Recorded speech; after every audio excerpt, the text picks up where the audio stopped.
comportamiento en carretera es excepcional. Tú a cualquier piloto que le preguntes dentro de la historia de los coches de rally cuál es su coche favorito, y uno de ellos es este.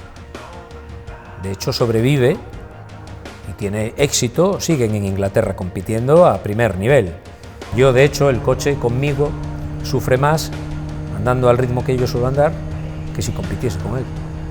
Yo estoy andando en un rango de revoluciones, de cambios, que al coche no le da bien.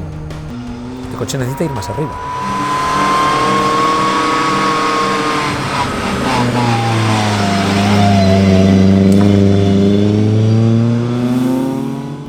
La época dorada de los rallies, yo diría que fue finales de la década de los 70 y la década de los 80, en cuanto a rallies puramente espectaculares. Yo creo que eso se ha perdido ahora en este momento. Entonces a mí particularmente yo me sigo quedando con aquella imagen o aquel recuerdo de aquellos duelos, pues eso, de pilotos míticos, Reverter. Hay una anécdota de Reverter que a mí me llamó mucha atención una vez, y es que compitiendo en un rally, a su rival natural se le estropeó el coche y él mandó a sus propios mecánicos a repararle el coche y perdió el rally, quedó segundo, quedó por detrás de él. Entonces eso quiere decir que la rivalidad existía. Cuando se ponían el casco se metían en un tramo y andaban, pero a partir de ahí había un fair play.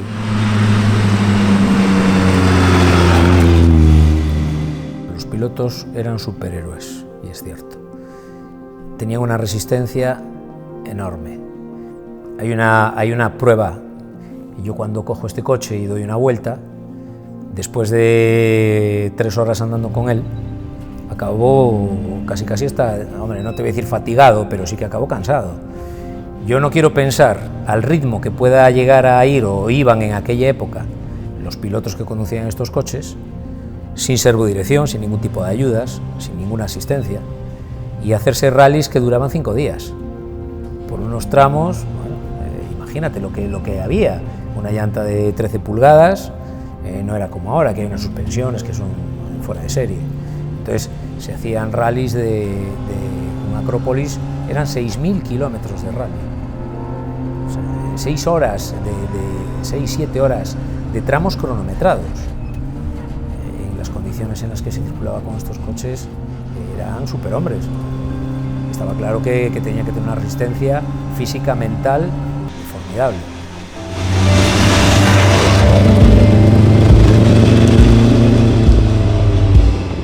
Lo que le hace especial, en primer lugar, para mí, es que es un homenaje a mi padre. Este coche se llama Miguel.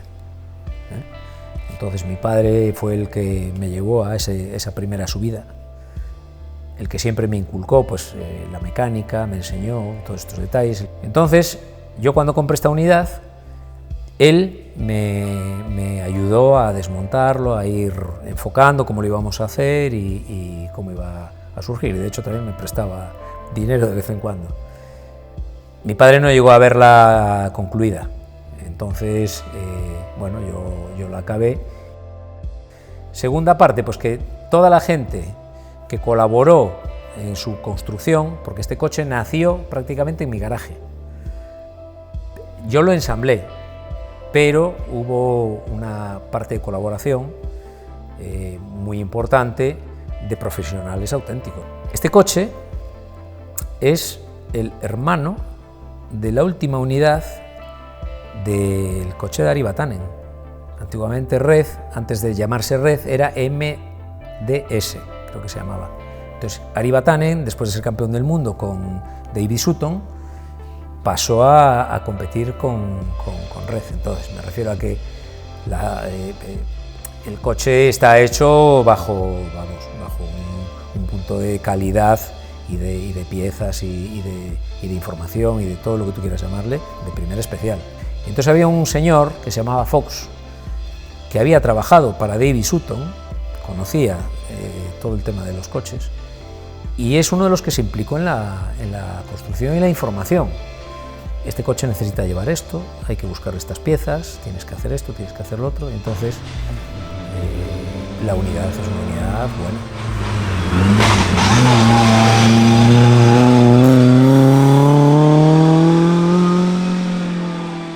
Cuando Ford hizo el Ford Sierra Cosworth, se hizo turbo. Entonces nosotros lo que hicimos fue rescatar ese motor original, atmosférico, y es lo que está montado en este coche. Este motor da 260 caballos y por la electrónica que tiene, que es el único en que nos hemos tomado una cierta licencia, puede llegar hasta 312 caballos.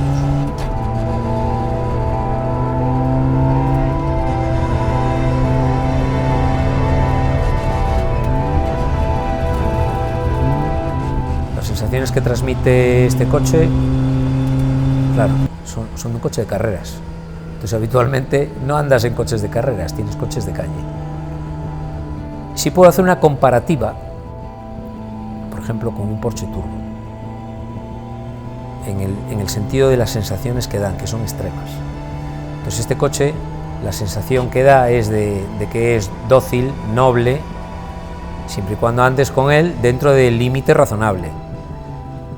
Yo pocas veces he llevado el coche al límite de verdad, pero ahí es donde yo reconozco mis limitaciones y ahí es donde alabo, pues eso, las habilidades que tenían los pilotos de aquella época, porque esto es increíble. Esto tú te estás metiendo por un tramo chiquitín, donde tú vas con tu coche de calle y vas en segunda como máximo, y en esto metes cuarta. La velocidad punta no es excesivamente elevada, pero te estás metiendo por un sitio estrechito que ves pasar todo a una velocidad tremenda. Entonces para estas cosas tendrías que estar entrenado.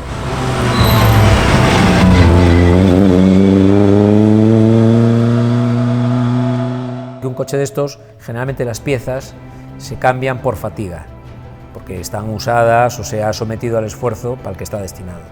En mi caso, yo con el coche no le llego ni a la cuarta parte del esfuerzo. Entonces yo lo que habitualmente hago es cada 3-4 mil kilómetros le saco el motor, reviso embrague, reviso líquidos, se los cambio de hecho, le cambio, le quito el cárter, le cambio los casquillos de biela, casquillos de cigüeñal, retenes, cambiar correas de distribución y de la correa del cárter seco, esa es la más importante de todas.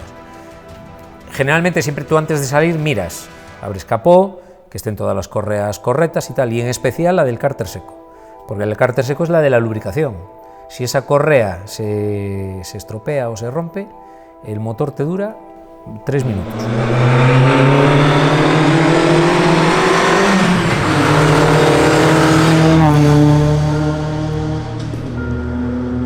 Lo único que le haría sería desinflarle parte de la, vamos a decir, de la pura raza que tiene. Para mí, la caja de cambios, me gustaría tener una caja de cambios de dientes sincronizados, o sea, incluso diría de dientes helicoidales, pero bueno, el diente recto me gusta, porque tiene un tacto muy bueno. Pero sí que tuviera, porque te quitarías ese problema siempre de que cuando fallas un cambio hace un ruido. No es que se rompa la caja, porque esto es duro como una piedra, pero sí que es un ruido incómodo, da la sensación de que eres un novato. Llevo conduciendo 30 años o 40 y parezco un novato, porque vas y metes la primera y plon, y metes la segunda y rasca. Entonces eso sería una de las cosas que haría.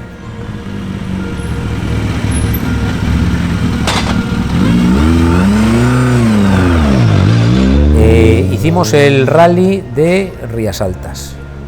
Nosotros lo hacemos a 50 por hora. Yo no tengo necesidad de correr ni de romper. Entonces, estábamos haciendo la subida a Villozás y estaba recién asfaltada.